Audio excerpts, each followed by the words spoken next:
अस्सलाम वालेकुम पाकिस्तान, आप देख रहे हैं स्पोर्ट्स बज़। मैं हूं हसन लियाकत। आज हफ्तावार तातील के बाद एक दफ़ा फिर हम हाजिर खिदमत हैं। सबसे पहले अगर पाकिस्तान क्रिकेट बोर्ड की बात की जाए तो बहुत सारी खबरें हैं जो कि पाकिस्तान क्रिकेट बोर्ड में इस वक्त चल रही हैं। क्या कुछ तब्दीलियाँ होंगी, इस हवाले से भी इस प्रोग्राम में बात होगी और जो मुस्तकबिल का मंजरनामा है पाकिस्तान क्रिकेट बोर्ड का, उस हवाले से बात होगी। लेकिन सबसे पहले नज़र डालते हैं आज की टॉप स्टोरीज पे।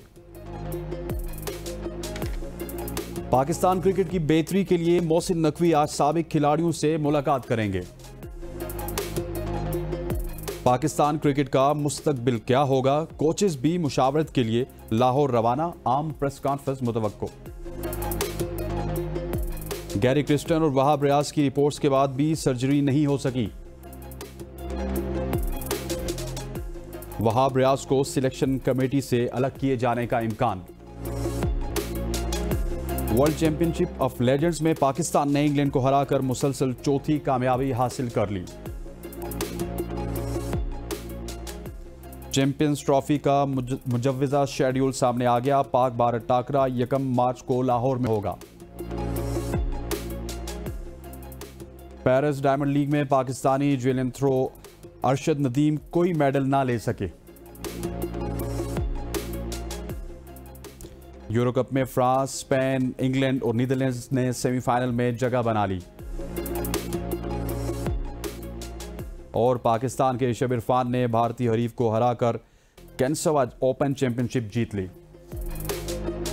जी तो ख़वातीन औज़ार, सबसे पहले बात करेंगे पाकिस्तान क्रिकेट बोर्ड की और मोहसिन नकवी साहब की, जिन्होंने बारी बरकम क्रिकेटर्स को मदऊ कर लिया है और तकरीबन तमाम तर क्रिकेटर्स को पाकिस्तान क्रिकेट बोर्ड के खर्चे में इस वक्त लाहौर में एक होटल में ठहराया जाएगा और उसके बाद उनके जितने भी अखराजात हैं, चाहे वो होटलिंग के हों चाहे वो ट्रैवलिंग के हों, उनको पाकिस्तान क्रिकेट बोर्ड बियर करेगा। लेकिन मुझे समझ नहीं आती पाकिस्तान क्रिकेट बोर्ड करता क्या है। आज से 3 महीने पहले ठीक यही मोहसिन नकवी साहब ये कह रहे थे कि स्याह सफ़ेद के मालिक वहाब रियाज हैं और वहाब रियाज जो कुछ डिसीजन करेंगे हम उस पर अमल करेंगे। लेकिन अब वही वहाब रियाज अभी तक लाहौर में मौजूद नहीं है। वो लेजेंड्स लीग खेल रहे हैं, लेकिन उनकी गैर मौजूदगी में इतलात कुछ ऐसी आ रही हैं कि शायद सर्जरी हो जाए, शायद अहम प्रेस कॉन्फ्रेंस हो जाए, क्योंकि गैरी क्रिस्टन लाहौर में पहुंचा है, इसके अलावा अजहर महमूद लाहौर में पहुंचा है। लेकिन ये जो 35 क्रिकेटर्स से जायद क्रिकेटर्स को बुलाया गया है, ये फोटो सेशन से कम नहीं होगा, क्योंकि आप इन तमाम क्रिकेटर्स को पाकिस्तान क्रिकेट बोर्ड में अकोमोडेट नहीं कर सकते। लेकिन कुछ लाखों के खर्चे ज़रूर होंगे या फिर ये करोड़ में भी पहुंच सकता है। आप देखते हैं कि उनको कितने दिन रिहाइश मिलती है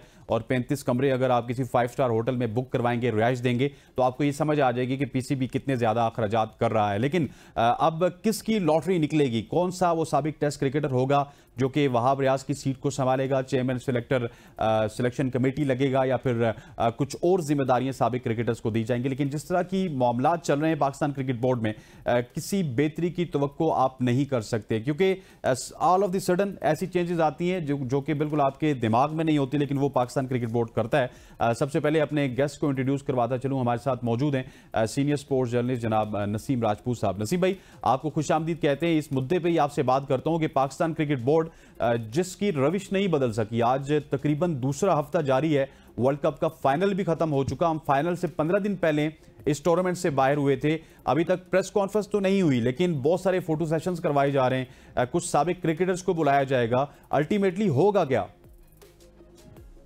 देखिए जब कभी इस तरीके का डेबेकल होता है, पाकिस्तान क्रिकेट बोर्ड के चेयरमैन पाकिस्तान क्रिकेटर्स को जमा करते हैं और उसके बाद उनसे बातचीत करते हैं, तो अभी जितने क्रिकेटर्स को बुलवाया गया है वो भी उसी सिलसिले की एक एक्सरसाइज लग रही है।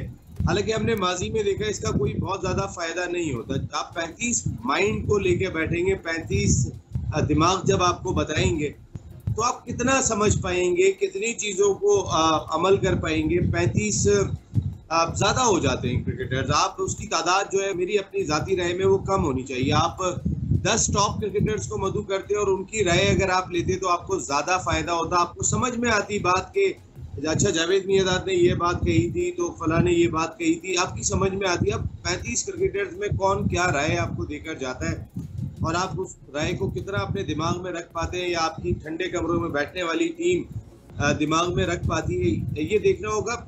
इससे और ज़्यादा मुझे ऐसा लगता है कि थोड़ा सा और वो कहता है हौश पौश होने का डर होता है कि और चीज़ें ख़राब हो, अच्छा नहीं उन्होंने ये बात कही थी इसको भी कर लो, नहीं उन्होंने ये बात कही थी। मोहसिन नकवी साहब को अपना एक थिंक टैंक बनाना चाहिए। देखिए जहाँ तक मेरे सोर्सेज हैं, वहाब रियाज जब से वापस आए थे वर्ल्ड T20 के बाद से, मोहसिन नकवी साहब से उनकी मुलाकात नहीं हो सकी। उन्होंने कोशिश भी की लेकिन मुलाकात नहीं। उसके बाद वो चैंपियंस लीग खेलने के लिए चले गए।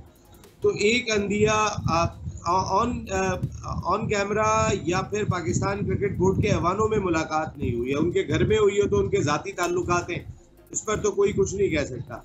लेकिन ऑफिशियली कहीं पर भी वहाब रियाज नहीं देखे गए। और इस तरह की मीडिया में खबरें भी आई कि अब तक चेयरमैन क्रिकेट बोर्ड ने अपने सबसे करीबी साथी वहाब रियाज से वर्ल्ड T20 के बाद मुलाकात नहीं की। तो एक चीज़ तो नज़र आ रही है कि शायद वहाब रियाज अब इस सेटअप का हिस्सा ना हो, क्योंकि जितना क्रिटिसाइज हुआ था। और वहाब रियाज साहब की वजह से मोहसिन नकवी साहब डायरेक्टली क्रिटिसाइज हो रहे हैं कि ये उनके दोस्त हैं, ये उनके दोस्त हैं। पहले ही पाकिस्तान क्रिकेट पे दोस्ती यारियों के इल्ज़ामात लगते रहे। पाकिस्तान क्रिकेट बोर्ड में कई सारे अफसरान जो जब मोहसिन नकवी साहब इंटरिम वजीर आला थे वहाँ से आए, वो नज़र नहीं आ रहे। वो ऐसी जगह पे लाके लगाए गए। लेकिन चंद क्वेश्चंस मौजूद हैं। बिलाल अफजल होंगे क्या चेयरमैन सिलेक्शन कमेटी के चेयरमैन? सिलेक्शन कमेटी के चेयरमैन कैसे बिलाल अफजल को लगाएंगे आप, जो आप उनके करीबी दिखाई दे रहे हैं? या फिर नियाजी साहब जो डोमेस्टिक क्रिकेट में बैठे हुए, उनके कुछ फैसले यो टेस्ट मुझे अच्छा लगा। आहिस्ता आहिस्ता वो थोड़े से उन्होंने अपने जज्बात को भी कंट्रोल किया है, ये अच्छा साइन है। बहुत इंपॉर्टेंट है कि सोच समझ के फैसले जरूर किए जाए। आप कह रहे हैं कि गैरी क्रिस्टन की रिपोर्ट को या जो अजहर महमूद की रिपोर्ट है उसको भी साइड में रख दिया गया। मेरा ख्याल है गैरी क्रिस्टन की रिपोर्ट वही रिपोर्ट है जो मोहसिन नकवी साहब को जब उन्होंने चार्ज संभाला था तो उस वक्त उनको जो ब्रीफिंग दी गई थी टीम की ग्रुप है, टीम में हम आहंगी की कमी, टीम में स्पिरिट नहीं दिखाई दी, खिलाड़ी एक दूसरे के लिए जान मारते हुए दिखाई नहीं दिए। ये सारी चीज़ें तो खुद मोहसिन नकवी साहब ने जब चार्ज संभाला था वो जानते थे, लेकिन उनके पास टाइम कम था। मैं पहले भी कह रहा था कि उनको ये मार्जिन ज़रूर देना चाहिए। और उस वक्त यही होता कि मैं अगर हसनैन को जानता हूँ और मैंने अभी चार्ज संभाला है तो मेरी पहली कोशिश होगी कि हसनैन क्रिकेट को समझते हैं, हसनैन ने क्रिकेट खेली है तो मैं हसनैन को लेकर आऊँ और हसनैन के थ्रू जो है एटलीस्ट इस वर्ल्ड T20 को ज़रूर मैं देखूँ। लेकिन मुझे अगर ये अंदाज़ा हो गया हसनैन ने उस तरीके का परफॉर्म नहीं किया तो फिर सबको पता है हसनैन तो मेरा दोस्त है। अब हर आदमी यही कहेगा देखें आपका दोस्त था नसीम, आपने लगा दिया, आपने जो है वो हसनैन को इस्तेमाल किया और फिर हसनैन सबसे ज्यादा टारगेट हो रहा होता है। और हसनैन टारगेट नहीं हो रहा था, वो मैं हो रहा होता हूँ, मोहसिन नकवी टारगेट हो रहे हैं। मैंने इस तरह एग्जांपल देके बताया। आप रियाज की वजह से जितना टारगेट मोहसिन नकवी हुए वो बाबर आजम की वजह से नहीं हुए।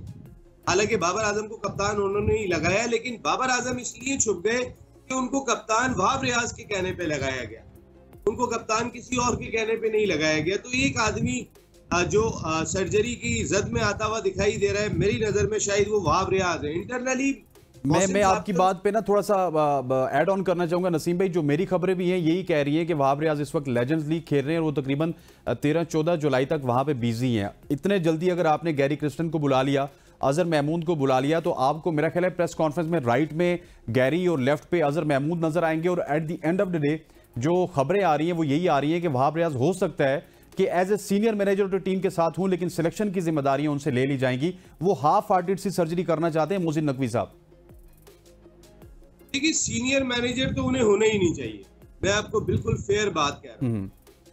सीनियर मैनेजर आपको उस वक्त टीम को कोई एक तगड़े मैनेजर की जरूरत है, लाइक नवेद अकरम चीमा, मैंने उन्हें काम करते हुए देखा है कर्नल साहब को, फिर वो CSS के सरबराह थे।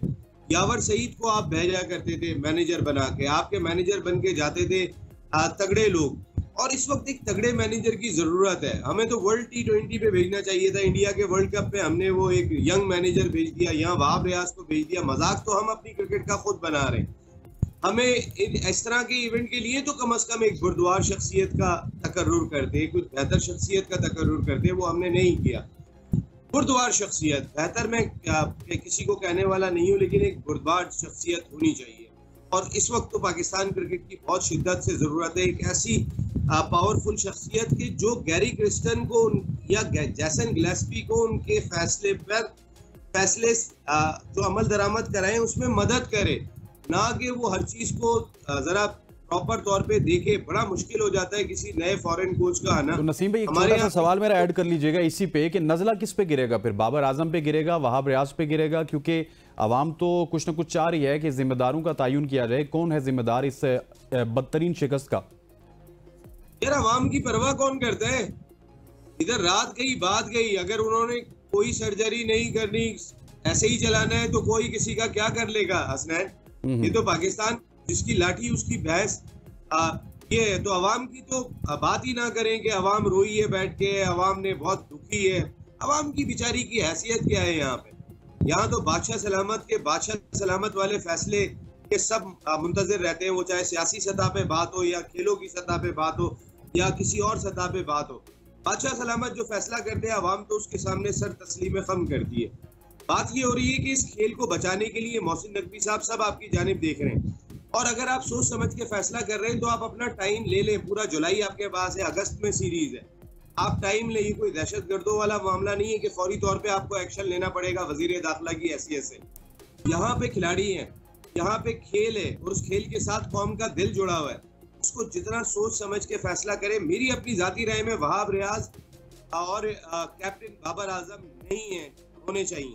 ठीक हो गया। ये बहुत बड़ा सवालिया निशान है और आपने ये सवालिया निशान छोड़ दिया। नसीम वक्त हुआ चाहता है एक शॉर्ट सी कमर्शियल ब्रेक का ब्रेक लेंगे और वापस आएंगे तो नसीम भाई से पूछेंगे कि उन्हें कौन कप्तान होना चाहिए। क्या शान मसूद ही व्हाइट बॉल के कप्तान होने चाहिए या फिर सऊद शकील जैसे चेहरे को लाकर पाकिस्तान क्रिकेट की कमान उनको देनी चाहिए? ये डिस्कस करेंगे हम ब्रेक के बाद। स्टे विद अस।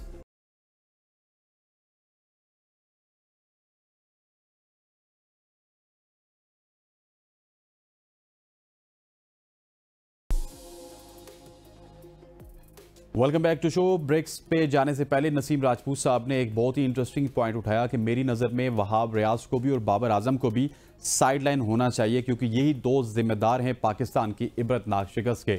नसीम भाई, मेरा सवाल ये है कि अब बहुत सारे क्रिकेट हल्के ये समझ रहे हैं कि शान मसूद जिस तरह रेड बॉल के कप्तान हैं, उन्होंने काउंटी में बहुत ही अच्छी कप्तानी की, फिर ऑस्ट्रेलिया के दौरे में हमने देखा कि वो लीडिंग फ्रॉम द फ्रंट कर रहे थे। क्या शान मसूद जैसे शख्स को ही आप वाइट बॉल क्रिकेट का कप्तान बनाएं या फिर आपको सऊद शकील की तरह का कोई ऐसा टैलेंट देखना पड़ेगा जिसकी उम्र 26-27 साल है और वो अगले 4-5 साल के लिए आपकी वाइट बॉल की कप्तानी कर सकता है? लेकिन फिर ये प्रॉब्लम सऊद के साथ भी आएगा कि वो T20 क्रिकेट में शायद उतने सूदमंद साबित ना हो अपने स्ट्राइक रेट को लेकर। देखिए, अभी शैनन यंग आए हुए थे और वो बाबर आजम से भी जाके मिले थे। मेरे प्रोग्राम में भी आके बैठे थे, जो ऑस्ट्रेलिया के हाई परफॉर्मेंस और पावर रेटिंग कोच की बात कर रहे थे। उन्होंने यंग क्रिकेट इजाद की है और जब मैंने उनसे सवाल किया कि आपने पैट कमिंस को चेंज कर दिया और आपने मिचेल मार्श को लगा दिया, उन्होंने कहा हम फ्यूचर देखते हैं कि अब मिचेल मार्श कितना अरसे कप्तानी कर सकते हैं और हमने इस वजह से उनको कप्तान लगाया है। आपकी बात बिल्कुल ठीक है कि कोई एक ऐसा कप्तान होना चाहिए कि जिसके सामने थोड़ी क्रिकेट दिखाई दे रही हो और वो आपकी टीम का परमानेंट मेंबर हो। आप ऐसा अगर आप शान मसूद के बारे में सोच रहे हैं तो शान मसूद भी हो सकते हैं, सऊद शकील हो सकते हैं, आगा सलमान हो सकते हैं, अब्दुल्ला शफीक हो सकते हैं। ये कुछ ऐसे ऑप्शंस आपके पास मौजूद हैं। सरफराज अहमद, मैं बहुत सारे लोग में अगर बात करता हूँ तो वो बहुत हैरान होते हैं। मैं कहता हूँ इस वक्त पाकिस्तान क्रिकेट को सपोर्ट करने की और दोबारा से पैरों पे खड़ा करने की ज़रूरत है। अगर शान मसूद की जगह सरफराज को नए खिलाड़ियों के साथ बांग्लादेश की सीरीज दी जाए तो आप भले उनको महदूद मुद्दत के लिए कप्तान बनाए, ना कि कोई लॉन्ग टर्म बेसिस के लिए बनाए, लेकिन अपनी जो गाड़ी के नीचे पहिए लगाने की ज़रूरत है और पहिए लग नहीं पा रहे, तो पहिए ज़रूर होने चाहिए ताकि आप गाड़ी को भले तेज़ ना चला सकें, धक्का तो दें। इस वक्त हमारी गाड़ी को धक्का देना मसला बना हुआ है। खैर, आप सरफराज कैंप में शरीक थे, उनकी फिटनेस कैसी है, फॉर्म कैसी है, वो तो ज़ाहिर हेड कोच ने भी देखी होगी। जो पहुंच गए, जैसन गिलेस्पी कल आ गए थे, और भी लोग ज़रूर मॉनिटर कर रहे होंगे। लेकिन आपके पास ऑप्शंस मौजूद हैं। मैं फिर कह रहा हूँ, देखिए शाहीन शाह अफरीदी के साथ बहुत बड़ी ज्यादती हुई है, बहुत बड़ी नाइंसाफ़ी हुई है जो उन्हें कप्तानी से हटाया गया। यार वो भी आपका मैच विनर है, आपकी टीम का परमानेंट मेंबर है। लेकिन आज हम कहते हैं ना बाबर आजम जिम्मेदार है, सिर्फ बाबर आजम जिम्मेदार नहीं है और बहुत सारे लोग हैं, रिजवान भी बहुत बड़े जिम्मेदार हैं। लेकिन शाहीन शाह अफरीदी को मैं एक छोटा सा मार्जिन देता हूँ, वो भी यार 24-25 साल के 26 साल के बॉलर है, यंग एज है, गर्म खून है, आदमी के अंदर एहसास होता है। आपने उस एहसास को ख़त्म किया वहाब रियाज साहब, जो आपने कप्तानी के ओहदे से उनको हटाया था। आप ये वर्ल्ड T20 में अल्लाह ना करे इसी तरीके का रिजल्ट जो अभी आया है आ जाता, आप चेंज कर देते, ना शाहीन खराब होते ना आपकी टीम की यूनिटी में फर्क पड़ता। आपने अपनी टीम की यूनिटी खुद जो है वो खराब की है। आप सिर्फ दो चीजों पे काम कर लेना मोहसिन नकवी साहब, एक यूनिटी, एक मेरिट। अगर ये दो चीजें वो करने में कामयाब हो गए, पाकिस्तान की क्रिकेट दोबारा ट्रैक पे आ जाएगी।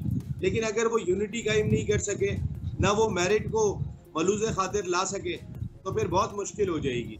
और मेरे ख्याल में पाकिस्तान की बेंच स्ट्रेंथ को जरूर देखना चाहिए। भले ही बांग्लादेश की सीरीज हार जाओ, लेकिन अपनी बेंच स्ट्रेंथ तैयार करो। ऐसा नहीं है यार, अभी जिम्बाब्वे से एक मैच इंडिया हारा था, दूसरे मैच में बहुत बुरी तरीके से हारा है।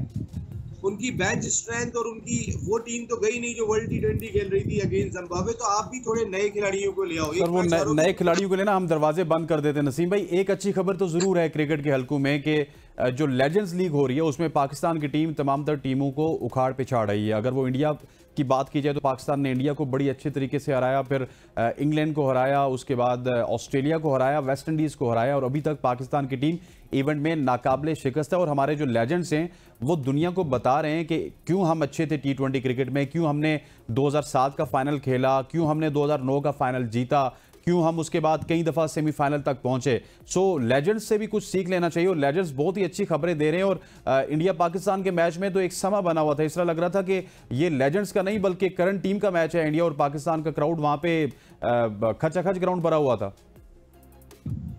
यार बस खुश हो लो थोड़ा सा, और तो कोई बात नहीं है इसके अलावा। वो लेजेंड्स दिल के बहलाने को गालिब ये ख्याल अच्छा है। दिल बहला लेते हैं कि हमने देखो 68 रन से हरा दिया। वो लोग वैसे वाकई में मुकाबला किया करते थे। आप शाहिद आफरीदी की, यूनुस खान की, मिसबाउल हक की, आप कामरान अकमल की बॉडी लैंग्वेज देखिएगा, आप रिजवान की बॉडी लैंग्वेज देखिएगा, आपको जमीन आसमान का फर्क नजर आएगा। कामरान की बात कर रहा हूँ मैं, मोइन खान की तो बात ही कर रहा हूँ, या राशिद लतीफ की बॉडी लैंग्वेज इनकी तो बहुत ही ऊपर हुआ करती थी। मैं कामरान बहुत शरीफ क्रिकेटर, हम्बल तरीके से खेले, उनकी बॉडी लैंग्वेज रिजवान से बहुत ऊपर थी। आप अगर पाकिस्तान की जो टीम खेल रही है, आप इवन के वहाब रियाज ने उस दौर के अंदर थोड़ी क्रिकेट खेली है, वो इस दौर के साथ भी खेले, लेकिन उनके साथ चूंकि उन्होंने क्रिकेट खेली है, उनकी बॉडी लैंग्वेज में आपको एक फर्क नजर आएगा। आप देखेंगे सईद अजमल की बॉडी लैंग्वेज में, आप हमारे आज के खिलाड़ियों की बॉडी लैंग्वेज यार समझ में नहीं आ रहा है, बिल्कुल ऐसे चूजे लगने लगे हैं यार। हमारी इतनी बड़ी क्रिकेट। अच्छा नसीम भाई, हमने ना वो इरफान पठान बहुत ज्यादा कहते होते हैं संडे संडे कैसा रहा पड़ोसियों, तो हमने उनका जो सैटरडे है उसको बड़ा जबरदस्त कर दिया। जो भी आया उसने छक्कों और चौकों की बरसात की इरफान पठान के खिलाफ, और क्या खूब धुलाई की शर्जील ने और कामरान अकमल ने। मेरे ख्याल है इरफान पठान को डांस का जो डांस बहुत ज्यादा कर रहे थे, मेरे ख्याल है कि उन्होंने बताया कि भाई ये खेल अब आप डांस ही कर लो, अब क्रिकेट की जानिब ना हो दोबारा। चैंपियंस लीग या लेजेंड्स लीग में आपकी जरूरत नहीं है। हाँ, रात को फंक्शन होगा उसमें आप जरूर आइएगा, डांस कीजिएगा। इतना मारा है यार उन्हें, 25 रन एक ओवर के अंदर कर दिए थे, फिर सभी को मारा। ये आप इनका दिल गुर्दा देखें, ये ऊपर से अटैक करने के लिए आए थे, किस अंदाज से आए थे। एक स्टाइल ही अलहदा था, एक अंदाज मुख्तलिफ था। फिर बॉडी लैंग्वेज, जो मैं बार बार कह रहा हूँ, इस टीम की बॉडी लैंग्वेज पे काम करने की जरूरत है। यहाँ पे क्या हुआ है कि इन्होंने दोस्ती यारियों के चक्कर में इसको फैमिली की टीम बना लिया है। और फैमिली में तो फिर रख रखाव होता है ना एक दूसरे का, जनाब जरा सुनिएगा, आदाब जनाब, ये वो बन गए। अरे भाई इनको बोलो कि जरा निकलो बाहर और जाके, जो सारी दुनिया जिस अंदाज से क्रिकेट खेल रही है, देखें हमारी क्रिकेट रिकॉर्ड बनाती रही, बाबर आजम रिकॉर्ड बनाते रहे, रिजवान रिकॉर्ड बनाते रहे, टीम हारती रही। क्या इतने रिकॉर्ड बनाने के बाद बाबर आजम और रिजवान ने मौजूदा दौर की क्रिकेट को मैच किया? नहीं किया। क्यों नहीं किया भाई? तुम रिकॉर्ड बना रहे हो तो तुम तो क्रिकेट को मैच कर जाओ। हम रिकॉर्ड बनाने के लिए खेल रहे हैं, हम अपने अंदाज से खेल रहे हैं। और जब आप रिकॉर्ड बनाने के लिए या फिर अपने लिए खेल रहे होते हैं तो टीम नहीं बनती। रोहित शर्मा टीम बनाता है कि जो अपने लिए नहीं खेलता वो टीम के लिए जाके पहली गेंद से चार्ज करता है, वो बनाता है टीम। ये ऐसे टीम नहीं बनती कि मेरे 40 बन जाएं फिर बाकी टीम कहीं भी जाएगी, ऐसे टीम नहीं बनती भाई। टीम सरफराज अहमद ने टीम बनाई थी, वो 9वें नंबर पे बैटिंग करने चला जाता था कि टीम की जरूरत यही है। तो 11 सीरीज ऑन ट्रॉट जीते थे आप। बात ये कि टीम बनाने के लिए कप्तान को जो है वो फ्रंट से लीड करना पड़ता है, आना पड़ता है, अपनी ख्वाहिशात को मारना पड़ता है, अपने आप को ये साबित करना पड़ता है कि मैं मैं करके दिखाने के लिए यहाँ पर आए हूँ, और ये एग्जाम्पल आप दुनिया भर के लीडर्स उठा के देखेंगे, आपको नजर आएगी। ऐसा नहीं है सिर्फ मैं एक रोहित शर्मा की बात कर रहा हूँ, आपको जो कप्तान नजर आएगा वो जान मारता हुआ या खुद को फ्रंट से लीड करता हुआ नजर आएगा। बाबर आजम एकदम से सर जी मुझे आपने 15 सेकंड में इसका जवाब देना, फिर एक और स्टोरी है उसके हवाले से मैं आपसे बात करूंगा। क्या आपको चैंपियंस ट्रॉफी में बाबर आजम पाकिस्तान टीम के कप्तान नजर आ रहे हैं या नहीं?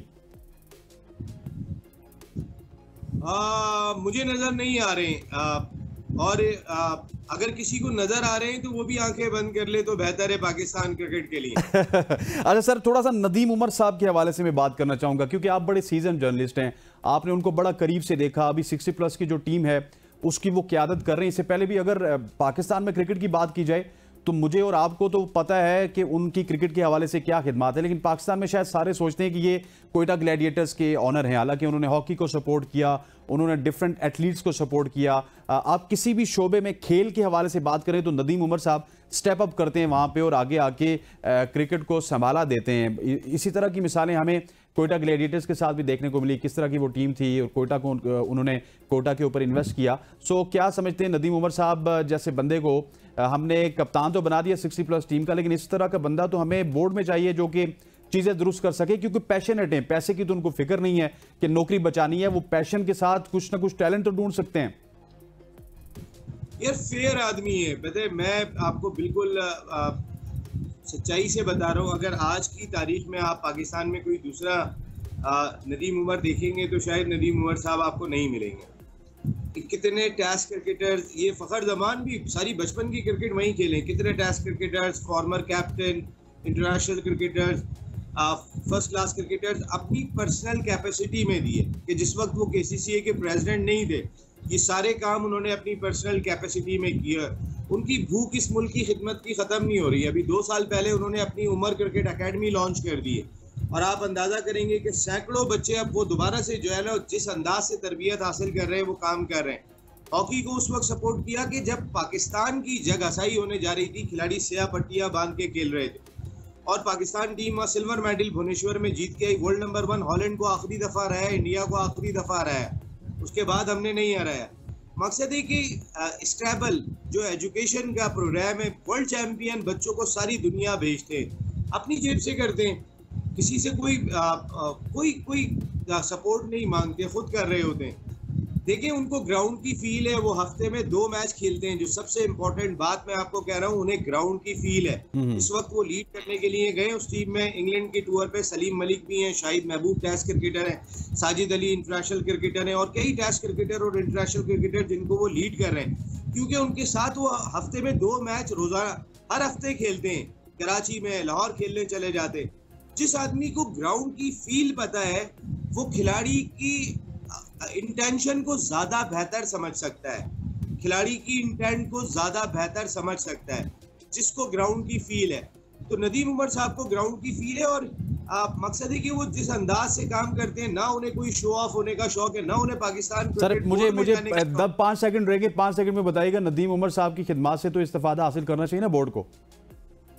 देखिए नदीम उमर साहब का स्टेचर पाकिस्तान क्रिकेट बोर्ड के चेयरमैन का है, लेकिन अगर चलें जी, बस आपने जो बात कर दी, मैं नसीम भाई यहीं पे खत्म करता हूं कि नदीम उमर साहब का जो स्टेचर है वो पाकिस्तान क्रिकेट बोर्ड के चेयरमैन जैसा है और उनको यकीनी तौर पे यूटिलाइज करना चाहिए। सीनियर स्पोर्ट्स जर्नलिस्ट जनाब नसीम राजपूत साहब हमारे साथ थे और आज अंदर की खबरें भी नसीम भाई ने बताई। इसके अलावा बहुत सारी चीज़ों पर शानदार तज्जिया किया। ख़वातीन औज़ात आज के प्रोग्राम से इतना ही, इंशाल्लाह कल फिर आपसे मुलाकात होगी, तब तक के लिए अल्लाह हाफ़िज़।